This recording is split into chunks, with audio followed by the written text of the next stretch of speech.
Welcome to another episode of Whitetail Rendezvous, coming to you 6 days a week as we interview whitetail experts and hear their traditions and personal stories of the hunt. Learn more about the latest gear, discover proven tips, and the latest strategies so you can make your next hunt a success. Now, here's your host, Bruce Hutchin. Hey folks, we got a new sponsor. It's called Buckwild Coffee. What's so special about Buckwild Coffee? Well, a gazillion people go to Starbucks every day and drink coffee. Well, why shouldn't Buckwild Coffee offer you light, medium, or dark roast with free shipping? All you have to do is go to whitetailrendezvous.com, go to shop, and order your coffee, and I'll ship it out for free. Hey, thanks so much for visiting Buckwild Coffee. The best brew in the West, the best brew around the campfire, the best brew in the hunting shack, the best brew anywhere. Buckwild Coffee. Get yours today.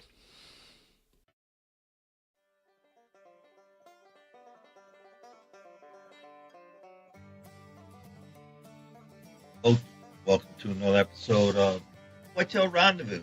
This, of course, is your host, Bruce Hutchin. I'm heading to down south in the Midwest or someplace out east in the mountains, and with Kaylee Jackson. Now, Kaylee and I got to know each other probably 400 or 500 episodes ago, and she's always been a friend. She's always been a supporter, and all around just a great gal. And I'm proud of what she's accomplished and what she's doing. And she's involved with the National Wild Turkey Federation, Women in the Outdoors, or WIDO, program. And she's got something to do with Prois. And Prois is outdoor apparel line founded by Kirsty Pike right here in Gunnison, Colorado. And they just came out with a new line called Cumbre line. And we'll be talking about that. And then finally, a little bit of Tack Driver TV, which is on the Pursuit channel. So, this girl is really busy, and we're gonna say hi and see where this thing goes. So, Kaylee, welcome to the show. Thank you for having me back. It's been a few episodes ago that we started this. Dang right, lady. And I was doing radio then, and you've kept it up. So I'm proud of you. Well, as we said in the warm up, if anybody out there thinks, oh, I need to get in the podcast, yes, you do. But saddle up, because it ain't easy. And if anybody tells you it's easy, it just, consistently. Now, anybody can do a podcast once a month, but I got 400, and I think I'm up to 445 episodes now. So figure that out. And it's the afternoon, so we're just kind of hanging out. What state are you in? Not your state of mind, but what state are you in? Well, yeah, don't ask me what state of mind I'm in. I'm in Arkansas. I'm in the north part of Arkansas. I'm 30 minutes from the Missouri state line, kind of in the Ozarks. We moved here from Pennsylvania by the way of Mississippi. So I'm a southern girl all the way around. I don't do the north, and I can't stand the cold weather, so I got to be down in the south. Well, and that works for me. And Kaylee is one heck of a huntress and a shot, and she's done a lot of stuff, and we're going to talk about women in the outdoors with National Wild Turkey Federation, as Kaylee's quite involved with that. So I just want to start off the show with that, then we'll move forward. So Kaylee, tell us about that. The National Wildlife Turkey Federation has a subsidiary of it for women and women only, and it's called Women in the Outdoors. And what we do is we're into conservation, but we're into taking single mothers or single fathers out and teaching them how to hunt, teaching their kids how to hunt. We also do a lot for the community as far as teaching them about, conservation of our turkeys especially, but other animals as well too. We also, take women hiking. We take women on boating. We just do a lot of things with women. So when we started this, we didn't have but a couple of people that were interested in it in the state, and now we've gotten a lot more interest in it. And so we're going to do our first annual banquet on September the 25th of this year And so you can go to our website, Widow Arkansas Widow or Widow Arkansas. I don't know how it's. I think it's Arkansas Widow, and order your tickets, or you can call one of us and get your tickets. And so, where's this money go? This money goes into our fund, which we will. What we're going to do with our fund is lease land, not purchase land, but lease land for people to hunt on. We're going to make conservation boxes for, turkey eggs, turkeys to lay their eggs in. We're going to take kids out on trips. We're going to take mamas out on trips. We're going to do a lot of different things to teach women how to be in the outdoors and to pass it on to the next generation of hunters and anglers and hikers and conservationists. We both know that the women over the last 10 years have been the fastest growing segment. And Girls with Guns, Jen O'Hara was on the show, and she's doing a lot of things with ladies and Sisterhood of the Outdoor, Amy Ray. And there's a lot of groups out there all doing, similar things. And why do you think women really want to get out of doors? Well, I can say because there's a lot of single parent families out there, and when you're working 2 or 3 jobs, it's you in trying to feed your family off of a small check or off of waitress tips or whatever. It gets hard, and I see a lot of this every day, or hear about it a lot every day. That it's hard to feed their families, and they're trying to go to a more organic way of feeding their kids. And the most organic meat you can eat is what you kill in the outdoors. Now, somebody's got a lady comes up, who teaches them, who mentors these ladies so they can learn how to shoot, and then I do the shooting. I do the archery and the shooting. And then we have Cora Gray, which is our director. She's our state director. Cora Gray is, and Cora is a heck of a shot as well. So she does a lot of the shotgun, and she does a lot of the rifling too. But I'm NRA certified long range shooting, so I can, if you want to go out west or something like that, I can teach you how to do that. Around here, we don't really have a lot of places that you need to shoot long range. It's just something that you can have and go on about your business and go out west and get an elk, get a moose, get whatever you want to get. But who teaches them to break down the meat? I mean, the first time I looked at a buck, and my buddies go, "Well, what's next?" And I had to empty them out. I had to field dress them. Who teaches them how to do that? Well, what we usually do is we take them out as a group, and it's either me and Cora or our husbands go with us a lot of times because there's a lot of women involved in this. So, it's always one of us that will teach them how to, gut a deer, skin a deer, cut it up, be able to transport it, be able to, cut the head off if it needs to be cut off. And because a lot of states, because of the CWD, you need to take it to a certain place. So we teach them everything about how to do it properly. Who supplies the recipes? We get the meat and it's packaged up. Now, who teaches them how to cook? Well, I can't tell you how to cook. I'm not the cook in the household. So I guess it would be, we have with Prois, we have a lot of great recipes that are online.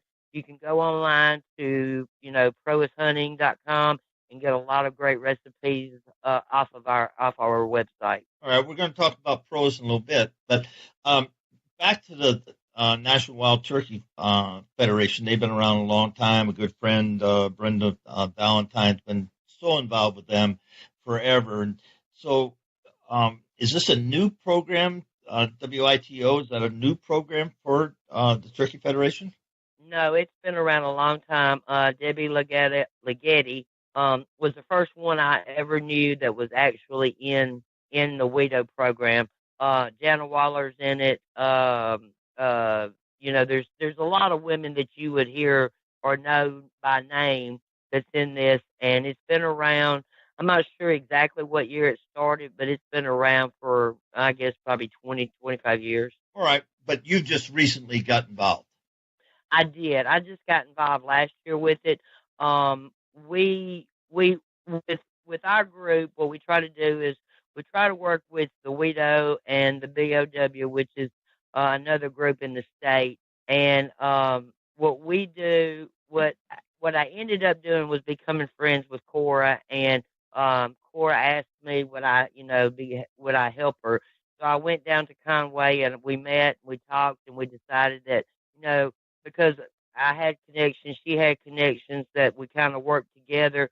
And so she and I have made a really great partnership together, along with our state male NWTF district manager, and we've done a really great job doing what we do. Well, it's important work. And if somebody listens to this and is in your neck of the woods, how do they get a hold of you or Cora, or, just get some information so they can say, hey, I want to, volunteer, or I want to be part of the program?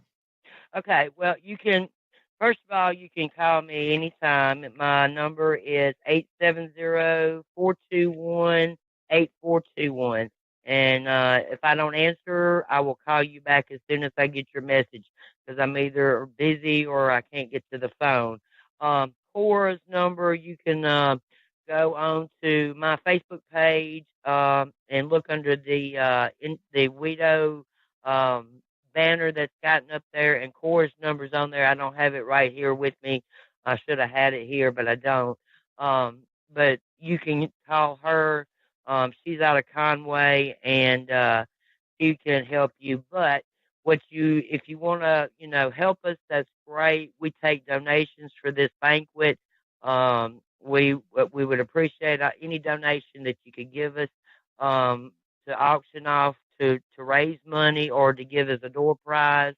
Or, if you want to join, you can join at the door. When you pay your whatever amount, if you come as a couple, it's a family oriented deal. It's just not for women. It's a family oriented deal this time on our first banquet. So bring your family. It's $15 a person, $25 a couple. And if you pay an extra $5, then you'll get one free thing to the NWTF annual. I lost my train of thought. Oh, annual dues. All right. And when's your next banquet coming up? It's the 25th of August of this month. All right. And then we'll have another men's banquet later on next year. We just had one in May, and we'll have one next May. Well, thanks for that. Thanks for the background. So, folks, reach out to them, get involved, and that's the biggest thing I see today. There's plenty of places to volunteer. There's plenty of places to get involved, but get off the couch and get away from social media for an evening, and go to this banquet, meet some new friends, and have some fun. That's my 2 cents. That is. And see, the women are going to do all the things. We're going to do all the auctions. I'm going to auction off I'm going to do the live auction. Cora's going to do the silent auction, and the men are going to go around and sell tickets. So it's going to be the opposite of what you have in a men's NWTF banquet. Ladies do it better anyway. Sorry, guys. We're not gonna insult the guys on this one. I've been talking to a lot of people throughout the country, and hunting. There's no question we're under attack, and a lot of people are asking me all the time. They said, "Well, how do I handle a person that doesn't like that I get a dead deer in the back of my truck?" And in the series I'm starting, and we're going to have a campfire that you're sure as heck will be invited. And we're going to do that sometime this winter. But having said that, why we hunt. So, let's spend a little bit and talk about why we hunt, why Kaylee Jackson hunts. I hunt to feed my family. I know that's a cliche, people say it all the time, but actually I do hunt to feed my family, because when I tag out every year, I have enough meat to feed my family the entire winter. Come springtime, I'm planting a garden, so I have fresh vegetables then, while I'm fishing come springtime. So, I have meat or fish in my freezer year round. The second reason I hunt is because if we don't hunt, our deer overrun each other. That's where you get your diseases. That's where you get your chronic waste, your blue tongue. So you have to thin those herds out. Yeah, and people will argue up and down, no, that's not true, but that is the truth. So when did you start? Let's go back to your hunting tradition. And, you hunt to feed the family and you hunt to help manage the game. I get that. But when somebody comes up to you and says, why don't you just go to the grocery store and you don't have to kill animals, to feed your family. There's a lot of other ways to do it. What do you say? The first thing I ask them is if they've ever been to a slaughterhouse. I grew up on a cattle. We raised pigs, and if you've ever been to a cattle slaughterhouse or a pig, somebody comes out of any grocery store or any Walmart or anything like that. And some people just don't connect the dots, do they? Well, no, they don't, and let me explain why. They don't understand that when those animals are killed, it's very inhumane the way they kill them. That's the first. Second, veal. If anybody eats veal, I'm sorry, but this is the honest to God's truth. They starve those little calves, and so their meat is white. That's how you get your veal. They give them no nutrients. They give them nothing that's going to make their skin any color other than white. That's inhumane to me. I don't know about anybody else, but that is to me. And then if you eat, even if you eat a hot dog, who's those turkeys? Their necks are wrong. The beef's gonna be they're shot. Whatever you're eating out of a grocery store, it's an inhumane way of eating. I mean, of killing an animal. So I know my way is humane. I'm not going to take a bad shot. I'm not going to injure a deer. If I can help it, I'm going to take an ethical shot. So therefore, I know that I'm not doing nothing wrong. Some people, just don't want to understand and just don't want to have a conversation. And the people that I'm trying to reach are the people that are open to have a conversation. But sometimes, it's all about the killing and sometimes our grips and grins aren't the most, eye appealing. And right. I'm guilty of that, and I had to change some of the things I do because I want to attract people rather than repel people. Well, I always say I'm not out killing, I'm out hunting. And there's a difference between killing and hunt. Killing is when you go out and you do it for the fun of it, to me, Hunting is when you go out, you scout, you put up trail cams, you put up your blinds or your tree stands or whatever you're in, and you actually have worked to, humanely take an animal. Agreed on that. Let's talk about your hunting tradition. I know you have a long-standing hunting tradition because people need to hear that because that's the other part of the equation. We hunt, but hunting is part of us. And if you're a person, single mom, single dad, or a family, come from a family, which are a lot more of these days that never hunted. I mean, even in my family, my dad never hunted. I was fortunate to have a neighbor out all night that he was a hunting fool, and I just jumped in his truck and hunted with his dog. What? It was pretty easy. So I had a mentor way back before they were called mentors. But, and I've hunted all my life, and this will be my 53rd year of hunting whitetails. Having said that, what's your hunting tradition? My grandfather was my mentor. My grandfather hunted and fished ever since I can remember, and I can remember being in a boat at 2 years old. I honestly can, fishing with my grandfather. But before I ever learned, I was 4 years old. It was out cleaning gun one day after hunting, and I said, "What are you doing?" And he said, "I'm cleaning my gun." I said, "Well, can I help?" He said, yeah, you can help. And so he let me help. And then the next time he come in, he said, "Do you think you can clean this gun?" And I said, "Yes, sir, I sure do." And I was 5 then. And he said, "Okay, well, you clean that gun." So I did. So then he began to explain to me how to take the gun apart and put it back together. And it was a little Ruger 44 rifle, nice little shooting gun. So I had learned to put that gun back together, and then he started teaching me how to shoot the gun. Well, to me, it didn't kick. I guess I was just a tough little turd back in those two, but it didn't kick. So he said, "Okay, I tell you what, this winter, if you do good in school this winter, I'm gonna take you hunting." So I worked really hard that first year of school, and so I come home and I said, I'm gonna take you hunting on Saturday. So that Saturday he took me hunting. He set me next to this old log, set me down and told me to stay there, don't move. He said, but watch this little pathway right here, 'cause that's where the deer come. Well, I think it'd been about an hour there, and I was sitting there, and down come this little 6 point buck deer, and he got about probably 100 yards from me, and I laid the bead on him, and I pulled the trigger, and he dropped where he stood, and I was hooked, and I've been hunting ever since. What'd that feel like when you realized that you harvested your first, your first big game animal?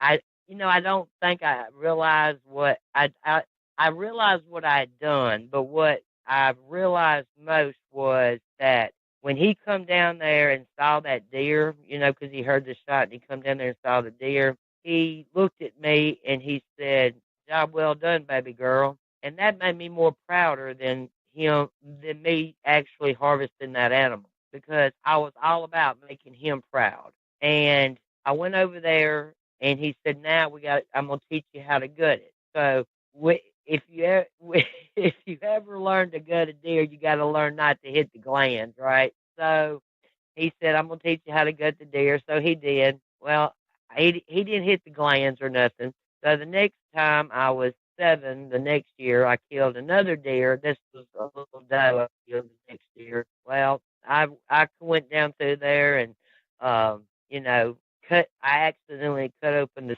stomach. Well, I lost it on the stomach deal, and I was 7. But I learned then not to cut the stomach open. So I learned the hard way. Everybody's got to learn. If you hadn't done it, then you hadn't hunted a lot. But you learn from your mistakes, and so I've always done this, and I drug these both of these deer home, by myself. Didn't help, have help. He didn't help me. He said, "You got to do it yourself. If you're gonna hunt, you got to be a hunter." So I tied a rope to the deer horns or the neck. Well, the first one, I think I tied it around the base of the horns, and I drug that deer until finally I come to a hill, and he helped me up the hill, and then I drug it the rest of the way home, and then the little doe, I just put it over my back and carried it home. And here you are, so many years later. And, those memories are as fresh as anything. And you mentioned one thing that I think is missing in today's society, especially in the non-hunters. They never get that approval from the parents, like your grandfather said, "You done well, baby girl." They never hear that. They just don't hear that. And they don't. Let me tell you, and I've always said, if you don't have respect for yourself, you're not going to respect nobody else. So in order to gain respect, you've got to have one person in your life that respects you, that gives you the approval that you need. That's where you learn what respect actually is. And being in law enforcement for 22 years as I was, I earned respect on the street where, I respected the people that I mean, even the worst of the worst, I earned their respect. And that in itself has changed dramatically, since you were, on the front line. Oh, yeah, a lot. I'm glad I got out of it when I did, because nowadays, nobody respects none of the police, none of the EMTs, none of the paramedics, none of the firemen, nobody. They don't respect the uniform. Which is real sad. Yes, it is. And our military, that's what gets me. They don't respect our military. And I myself, I don't know how to change that. And that's why I hunt a lot, because then, I'm out there where I want to be and doing what I want to do. And it brings me a sense of peace. I guess that's what that does. So let's shift gears and let's talk about Prois and Kirsty Pike and the crew, and you're part of that deal. And tell me about their organization and how they sell product and how they get women involved. And Share with us the whole deal about Prois. Well, Kirsty designed Prois 10 years ago. We this is our 10th year with having a line of Prois, and if you knew Prois back, we had a real tree pattern. Well, we changed our pattern. We went to something else, and I'll get into that in a minute. But she decided that because nothing would fit, her and nothing. If you go to Walmart, it doesn't fit. It's a man's cut, even though it says it's woman's apparel. It's still cut from a man's line, and so it's not. It doesn't fit you right. But with Prois, she actually makes sure that it fits for a woman, be a short woman, a medium-sized woman, a tall woman, a woman that wears a size 0 to a woman that wears a size 24. She has everything there to fit you. So she has done really well over the years. And, she has, in each state, there's a coordinator, and maybe in a couple of states, there may be two, like Alaska or Texas or California. There may be, two coordinators in those states because they're so big. But I'm the coordinator of Arkansas, Missouri, Mississippi, and Tennessee. And, we have Facebook pages to coordinate with the states. We promote on those websites or those Facebook pages, and then, you can go to the Prois Facebook page and see everything. Then we also have our website, which we're getting into doing like, different things now, like, the food deal. We're getting into a blog session about, what it takes to hunt, what do just tips and techniques of hunting. So we're doing that too. But I said we were with Real Tree. We are now with Veil Camo, and Veil Camo and Kirsty Pike had come up with this pattern called Cumbre. And what it is it's a breakup pattern, and people look at it and go, no, this is not going to work. Well, it actually does work because I'm wearing it right now, and it actually, if you ever seen a tree is not actually the colors of some of the camo that's out there. A tree is brown, it's green, it's got a beige tint to it. So, she kind of designed it that way. But she also designed it to where, as a serious hunter, you want it to be where you're not seen. And so she broke it up into different patterns, and you're not seen. And we have 4 or 3 lines. We have our light line, which will be the southern state, where it doesn't get real hot. We also have the middle line, the middle one, which is like for my state, a little bit up, a little bit over to the, the east a little bit. And then we have the heavy duty, which will be for, like, I say the northern part of the United States and the Alaska and New England area. And then we also have the rain gear. And what Kirsty did was she took words from Gaelic and made each of our lines into a Gaelic word. Like, I'll give you an example. Like, and we also have merino wool too. The lightweight line is called Tintra, and it's Gaelic for hot weather. That's what it means. So she really put a lot of thought and effort into this, and I think she's really done a great job of promoting the women in the outdoors. She sure as heck has. Are you going to talk to her tonight, or is she going to be on the call? Yeah, this is our first call that I can remember that it's going to be all of our coordinators,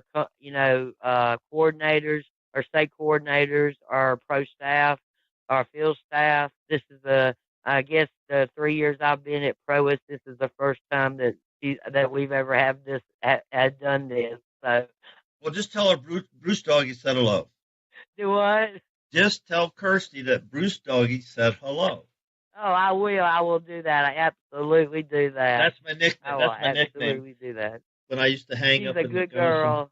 Gunnison country, they're great people, great friends of mine, and I do miss them. I don't live there no more, but I miss them. But I'm just so proud of what that lady did. She built a heck of a brand, and hats off to her. And there is a place called Cumbre Pass. I don't know if you knew that. Yes. Okay. I did. I read that in something I was looking up, and it come up that, and I was like, "What is this?" And then I read it, and I realized what it was then. And I guess that's how she come up with the name of it then. Yeah, not too awful far from where she lives. So when you're sitting here now, and a few years have gone by since you first killed your first buck, and if you knew something 5 or 10 years ago that you know now about hunting, what would that be? To have the best equipment that your money can buy. All right. What I mean by that is, like, if you can only afford a $20 or $40 scope, that's fine. They work the same as a $200 or $300 one. But if you can afford a $60 or $70 one, go ahead and get a little bit more expensive one, because it's kind of a clearer pitch. Sometimes it gives you a clearer image of what you're shooting at. Always buy the best guns you can buy, because if you buy secondhand, usually secondhand guns are good. You take them to a gunsmith, make sure they're okay. I personally try to buy brand new guns, but not everybody can do that. And I can't do that all the time. My husband, my Valentine's, Christmas, and birthday and anniversary is always a gun. So I'm gun poor around here. So it's I always say get the best equipment, the best tree stand, the best blind that your money can buy. Because if you buy cheap stuff, then it ends up costing you more than what you paid for it to start with. Yeah, it's so easy trying to get started in it. And it's not cheap, folks. We know that. Oh no, and I have the most expensive habit of all. I duck hunt and goose hunt. So to me, that's the most expensive habit you can ever have. Oh my goodness. But just start off with the best stuff that you can get, and then work yourself up, and keep on trading out, keep on, working it up until you get to the place where you got solid gear and you can go any place, go on any hunt, and you got what you need. I just lost you. Where'd you go? Dang.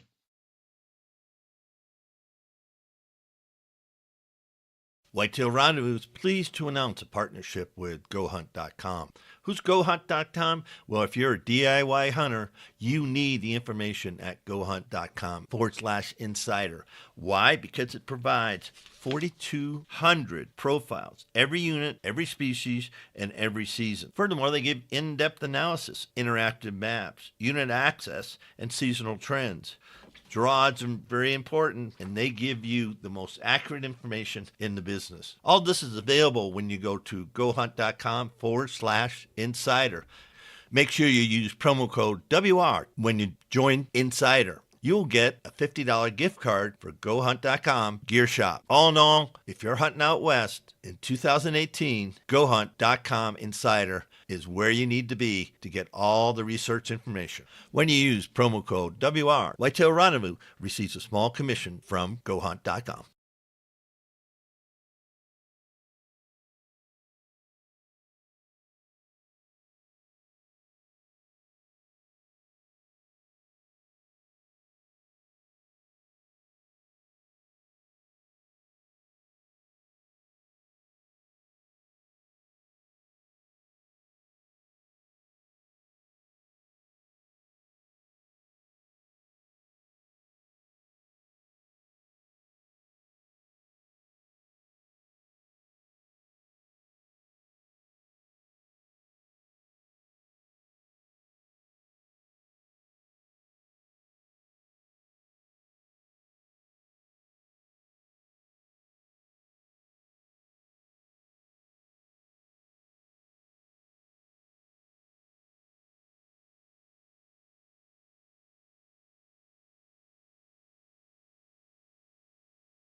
Hey, folks, we just had a little technical difficulty. There's a thunderstorm in Arkansas and Colorado, so Anyway, we're back at it. We're going to wrap up the show with Kaylee Jackson. She was talking about Prois and what makes Prois so special.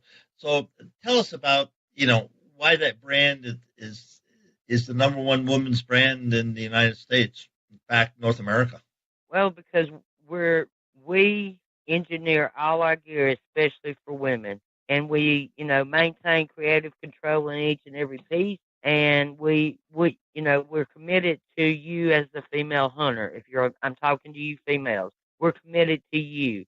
What we do is Kirsty and Catherine and Mia and all those out in Colorado, they work 100% of the time trying to appease and please every female hunter out there, and they will.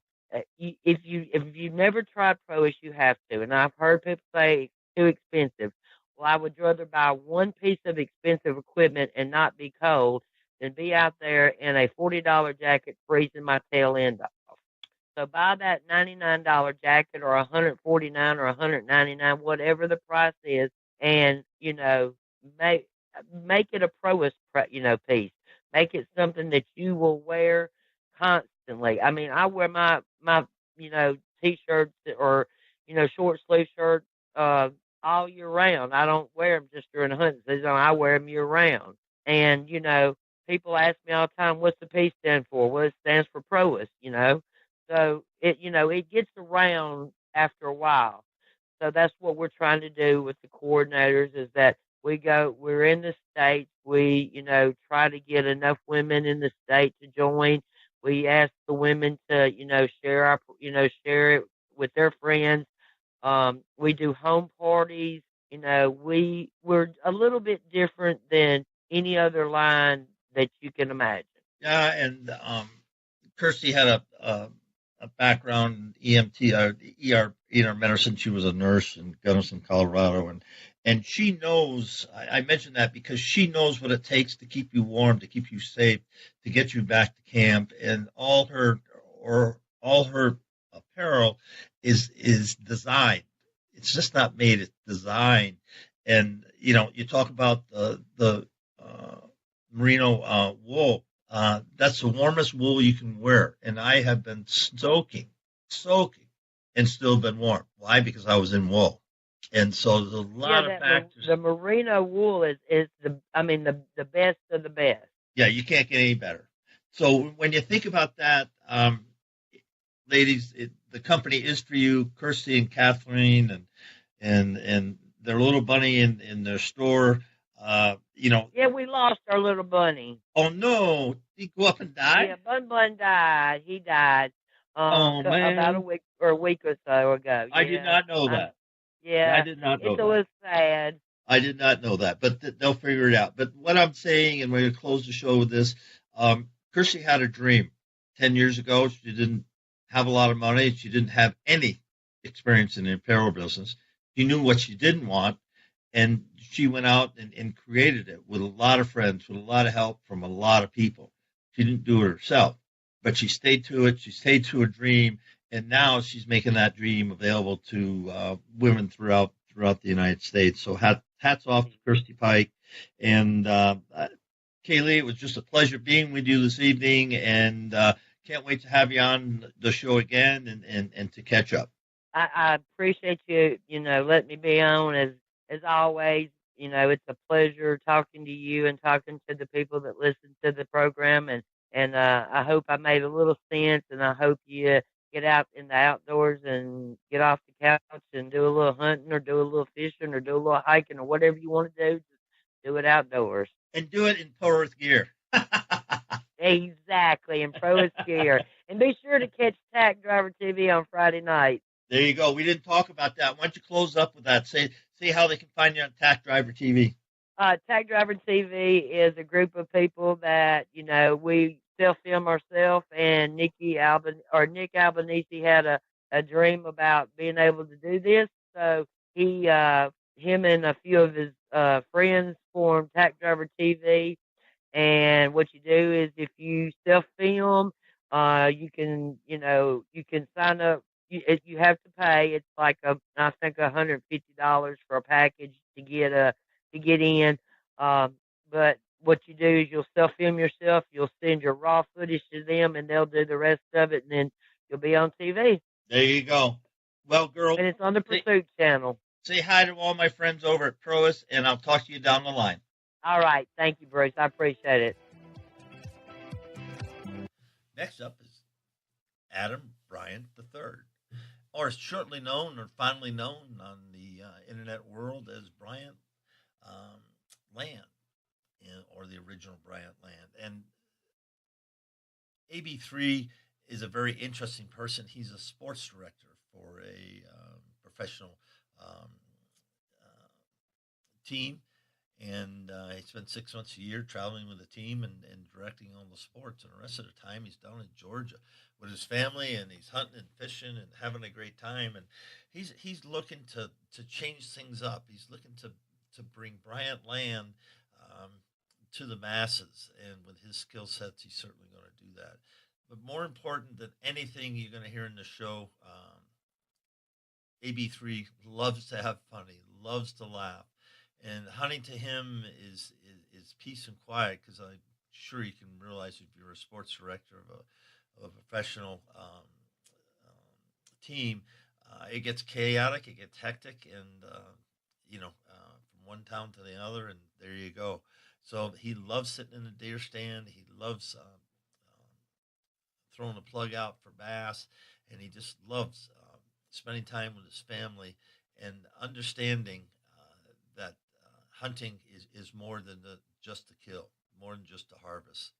And he brings that forward center. Hey, folks, we got a new sponsor. It's called Buckwild Coffee. What's so special about Buckwild Coffee? Well, a gazillion people go to Starbucks every day and drink coffee. Well, why shouldn't Buckwild Coffee offer you light, medium, or dark roast with free shipping? All you have to do is go to whitetailrendezvous.com, go to shop, and order your coffee, and I'll ship it out for free.